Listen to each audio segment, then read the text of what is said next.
ശബരിമല സ്വർണ്ണക്കൊള്ളയുമായി ബന്ധപ്പെട്ട് തന്ത്രി കണ്ഠരര് രാജീവരെ വീണ്ടും കേസ് രേഖപ്പെടുത്തിയിരിക്കുകയാണ്. ദ്വാരപാലക ശില്പം കൂടാതെ അജം ശബരിമലയിലെ കുടിമരത്തിൽ നിന്ന് അജം മോഷണം പോയതുമായി ബന്ധപ്പെട്ടാണ് ഇപ്പോൾ അവരെ അറസ്റ്റ് ചെയ്തിട്ടുണ്ട്. ജയിലിൽ പോയി അറസ്റ്റ് രേഖപ്പെടുത്തിയിരിക്കുകയാണ്. യഥാർത്ഥത്തിൽ ഇത് തന്ത്രിയുടെ അടുത്തേക്ക് ചെല്ലുന്ന ഒരു സാഹചര്യത്തിൽ, തന്ത്രി അറസ്റ്റ് ചെയ്യുന്ന ഒരു സാഹചര്യത്തിൽ ഇതില് മന്ത്രിയും പെടുമോ എന്നൊരു ചോദ്യം രാഹുല്, കേരളത്തിലെ വിശ്വാസ സമൂഹം, അതായത് അയ്യപ്പ ഭക്തരുമായിട്ടുള്ള വിശ്വാസ സമൂഹം ഇപ്പോഴും ഞെട്ടൽ മാറാതെ നിൽക്കുന്ന, ഞാൻ കഴിഞ്ഞ കുറച്ച് ചർച്ചകളിൽ പറഞ്ഞിരുന്നു. അതായത് പ്രായമായവർ, കുറച്ചൊരു 40, 50, 60 വയസ്സുള്ള പ്രായമായവർ അല്ലെങ്കിൽ വിശ്വാസമുള്ളവർ എല്ലാവരും തന്നെ ഞെട്ടലിലാണ്. അത് അയ്യപ്പനുമായി നേരിട്ട് കമ്മ്യൂണിക്കേറ്റ് ചെയ്യാൻ കഴിയുമെന്നും അയ്യപ്പന് വേണ്ടി പൂജകൾ ചെയ്യുന്ന തന്ത്രി ഇത്തരത്തിലൊരു കൊടും പാതകം ചെയ്തതിൽ വിശ്വസിക്കണം. പ്രായമായ സ്ത്രീകളൊക്കെ ഉണ്ടല്ലോ, ഇദ്ദേഹത്തെ ശപിക്കുകയാണ്. എന്തിൻ്റെ അടിസ്ഥാനത്തിലാണ് അയ്യപ്പൻ്റെ, അതായത് ഇദ്ദേഹം അറിയാതെ അവിടുന്ന് ഒന്നും ഇളക്കാൻ കഴിയില്ല, അതായത് പൂജ ചെയ്തൊക്കെ ഇളക്കാൻ കഴിയുള്ളൂ. അതായത് ഇദ്ദേഹം എന്താണ് ഇത്തരത്തിൽ നരകിച്ചേ മരിക്കൂ, അല്ലെങ്കിൽ ഇത്തരത്തിൽ ദുഷ്ടവർത്താനങ്ങൾ കൊണ്ട് ഇദ്ദേഹം മൂടുകയാണ്. ഒരു കാലത്ത് കണ്ഠരര് രാജീവർ എന്ന് പറഞ്ഞാൽ, അതായത് അയ്യപ്പൻ കഴിഞ്ഞാൽ അത്രയും ദൈവതുല്യനായി കണ്ടുകൊണ്ടിരുന്ന ഒരു വ്യക്തി ഇത്തരത്തിലൊരു കൊടും കൊള്ളയ്ക്ക് കൂട്ടു നിൽക്കുന്നു എന്ന് പറയുന്നത് മലയാളി മനസ്സാക്ഷിയെ ഞെട്ടിച്ചു. ഈ സമകാലികത്തിൽ രാഹുൽ മാങ്കൂട്ടം വാർത്ത കഴിഞ്ഞാൽ കേരളത്തെ ഒരു ദിവസം, ഒരു നിമിഷം അങ്ങനെ പകച്ചു നിൽക്കുന്ന ജനങ്ങളെ കണ്ടത്, വാർത്തയ്ക്ക് ഒരു ഇമ്പാക്റ്റ് ഉണ്ടായ ഒരു കാര്യം ഈ ശബരിമല കൊള്ളക്കേസുമായി ബന്ധപ്പെട്ട് കണ്ഠരര് രാജീവരനെ അറസ്റ്റ് ചെയ്യുന്ന ഒന്നാണ്. നോക്കൂ, ഇദ്ദേഹം എന്തിനാണ് ഇത് ചെയ്തത്? മന്ത്രിയിലേക്ക് എത്തുന്നുള്ള ചോദ്യം കൃത്യമാണ്. അതായത് ഇതിപ്പോൾ കടകംപള്ളിയുടെ പേര് ഉയർന്നു വരുന്നുണ്ട്, അതേപോലെ വാസവന്റെ പേര് ഉയർന്നു വരുന്നുണ്ട്. കോമയിൽ കിടക്കുന്ന വ്യക്തിയെ വരെ, അല്ലെങ്കിൽ വെന്റിലേറ്ററിൽ കിടക്കുന്ന വ്യക്തിയെ വരെ പ്രതി ചേർക്കുന്ന അദ്ദേഹത്തിന്റെ അച്ഛനൊരു പോലീസ് ഓഫീസറാണ്. ഇന്നലെ ഫേസ്ബുക്കിൽ കണ്ട ഒരു ഓഫീസറുണ്ട്, ഞാനും പോലീസ് അവനും പോലീസ്, എൻ്റെ അച്ഛൻ ഒരു അധ്യാപകൻ, അവൻ്റെ അച്ഛൻ കള്ളൻ എന്നൊക്കെ പറഞ്ഞ് റിട്ടയർഡായ പോലീസുകാർ അത്തരത്തിലുള്ള എന്താണ് പോസ്റ്റുകളൊക്കെ ഇടുന്നത്. ഈ പോസ്റ്റുകൾ ഉണ്ടാക്കുമ്പോഴാണ് സോഷ്യൽ മീഡിയയിൽ കഴിഞ്ഞ കുറച്ച് ദിവസങ്ങളായിട്ട് ചർച്ച ചെയ്യുന്ന ഒരു വിഷയമുണ്ട്.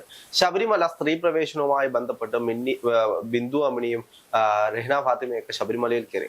കഴിഞ്ഞ ദിവസം ബിന്ദു അമ്മിണി എൻറോൾ ചെയ്യുന്നതുമായി ബന്ധപ്പെട്ട് ചില ചിത്രങ്ങളൊക്കെ സോഷ്യൽ മീഡിയയിൽ പരത്തുന്നുണ്ട്. അപ്പം ശബരിമല സ്ത്രീ പ്രവേശനവുമായിട്ട് സമരം ചെയ്ത ശബരിമലയിൽ കയറിയ ബിന്ദു അമ്മിണി ഇന്ന് ഒരു വക്കീലായി മാറി.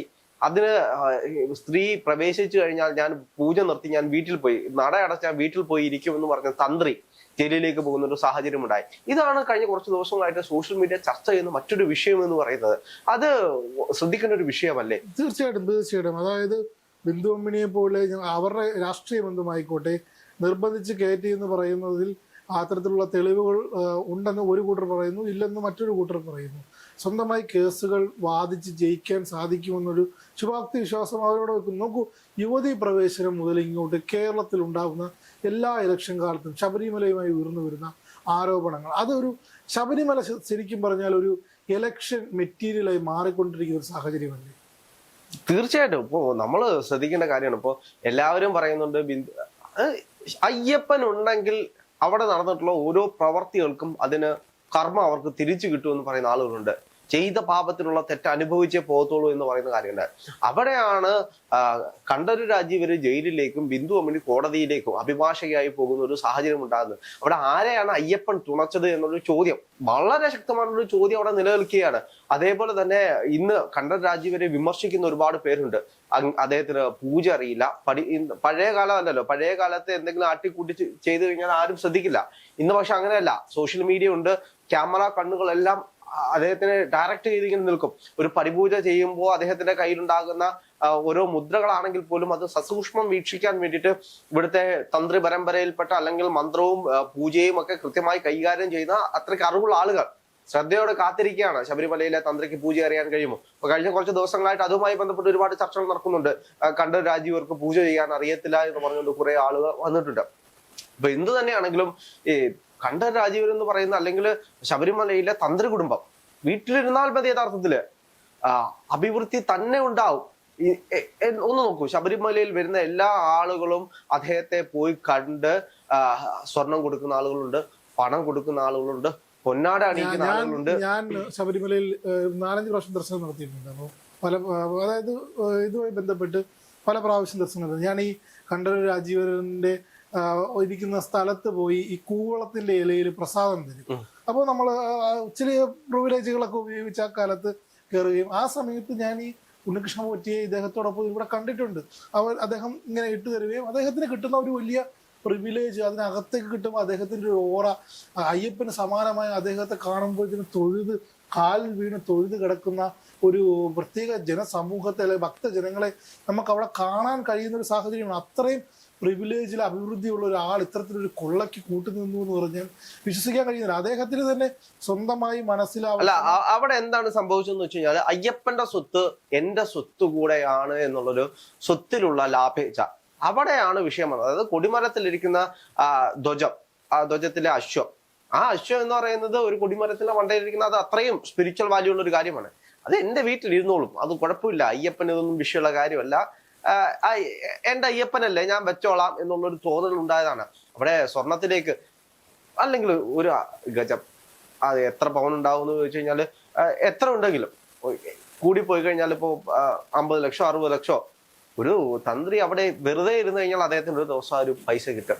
അദ്ദേഹം വീട്ടിൽ പോയിരുന്നാലും ഇല്ലത്ത് പോയിരുന്ന കഴിഞ്ഞാൽ അദ്ദേഹത്തിന് ആ പൈസ കിട്ടും. അങ്ങനെയുള്ള ഒരാൾ അത് മോഷ്ടിച്ചോണ്ട് പോകേണ്ട ഒരു കാര്യമൊന്നുമില്ല. പക്ഷെ അവിടെ ഒരു സ്പിരിച്വൽ വാല്യൂ കാണിക്കാൻ എനിക്ക് അവിടെ ആക്സസ് ഉണ്ട് എന്ന് കാണിക്കാൻ വേണ്ടിട്ട് കൊണ്ടുവന്നു. അതിനപ്പുറത്തേക്ക് ഇത് വെളിയിൽ കൊണ്ടുപോകാൻ വേണ്ടിട്ട് കൂട്ടുനിന്നു. അത് വലിയൊരു തെറ്റാണ്. അത് അദ്ദേഹത്തിനോട് എന്ത് പറഞ്ഞിട്ടാകാം, അദ്ദേഹം എന്ത് പറഞ്ഞിട്ടാകാം എന്നൊന്നും നമുക്കറിയില്ല. പക്ഷേ അദ്ദേഹം അതിന് കൂട്ടുനിന്നു.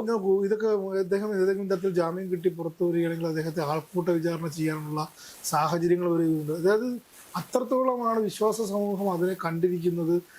ശബരിമലയിലേക്ക് വരുന്ന ജനത്തിരക്ക് നോക്കൂ. ഇത്രയും വലിയ വിഷയം, ശബരിമലയിൽ സ്വർണ്ണപ്പാളി പോയ വിഷയം തൊട്ട് അവിടെ നിൽക്കുമ്പോഴും ശബരിമലയിലേക്ക് വരുന്ന ജനങ്ങളുടെ എണ്ണം കൂടിയിട്ടേ ഉള്ളൂ. ഇപ്പോഴും ജനങ്ങൾ വിശ്വസിക്കുന്നത് എന്താണ്? ഇതെല്ലാം അയ്യപ്പന്റെ കളികളാണ്, അയ്യപ്പനെ തൊട്ടവർക്കെല്ലാം പണി കിട്ടിയിട്ടുണ്ട് എന്ന് തന്നെയാണ് പറഞ്ഞത്. ചില ആളുകൾ പറയുന്ന മറ്റൊരു കാര്യമുണ്ട്, തന്ത്രി കണ്ഠര് രാജീവര് മാത്രമാണ് മണിമണ്ഡപത്തിൽ ഇരിക്കുന്നത്, അയ്യപ്പനല്ല എന്ന് പറഞ്ഞിട്ടുള്ളതാ.